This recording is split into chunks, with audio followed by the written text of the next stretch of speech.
যুবক তোমার মতোই রয়ে গেলা বছরের পর বছর, তো আল্লাহর কোরআন তোমার উপরে কি প্রভাব ফেলবে? এই ওয়াজ, এই নসিহত তোমার মধ্যে কোনো পরিবর্তন আনলো না। কলিজা এত পাথর হয়ে গেল, দিল এত শক্ত হয়ে গেল ভাই এই অল্প বয়সে। তোমরা ছেলেরা আগে চিন্তা করো আমার এই কথাটা। মাত্র 18 বছর বয়সে তোমার কলিজা এত বড় শক্ত হয়ে গেছে যে একটা সেজদা দিতে মন চায় না। তুমি নাফরমানের বয়স যখন 60 বছর হবে তো তোর কলিজা কেমন পাথর হবে? হায় নাফরমান, ভেবে দেখো। এত অল্প বয়সে তুমি যদি এত বড় জালেম হয়ে যাও, এত অল্প বয়সে যদি তুমি এত বড় আল্লাহর দুশমন হও, তো আগামী 30 বছর পরে তুমি কই যাবে?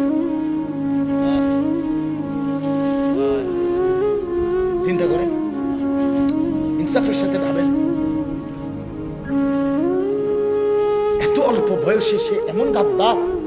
14 বছর বয়স, মাত্র 12 বছর বয়স, কিন্তু একটা নামাজ, একটা ওয়াক্ত নামাজ পড়ে না।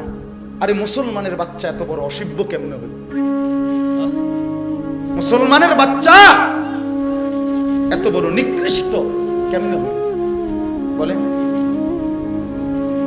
আপনি বলেন না, ভাবেন। বয়স কত? মাত্র 71 বয়সে এত বড় গাদ্দার হয়?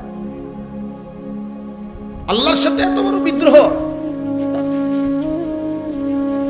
আল্লাহ তাআলা কোরআন কারীমের মধ্যে বলছে, বান্দা আমার লগে লড়াই করে এত পারতাম না। পারবেন আসলে? আল্লাহর সাথে লড়াই করে, যুদ্ধ করে আমরা পারবো আসলে?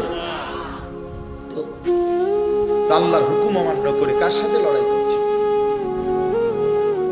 কার বিরোধিতা করছেন ভাই আমার? ছেলেরা বলো ভাইয়া। বেলায়েত ভাই বলছেন নামাজের কথা। কেন নামাজ পড়তে মন চাবে না? আমি মুসলমান না? নবী সাল্লাল্লাহু আলাইহি সাল্লামের 23 বছরের এই মেহনত আমাদের জন্য, তো সেটা যদি আমরাই প্রত্যাখ্যান করি তো গ্রহণ করবে কে? বলেন।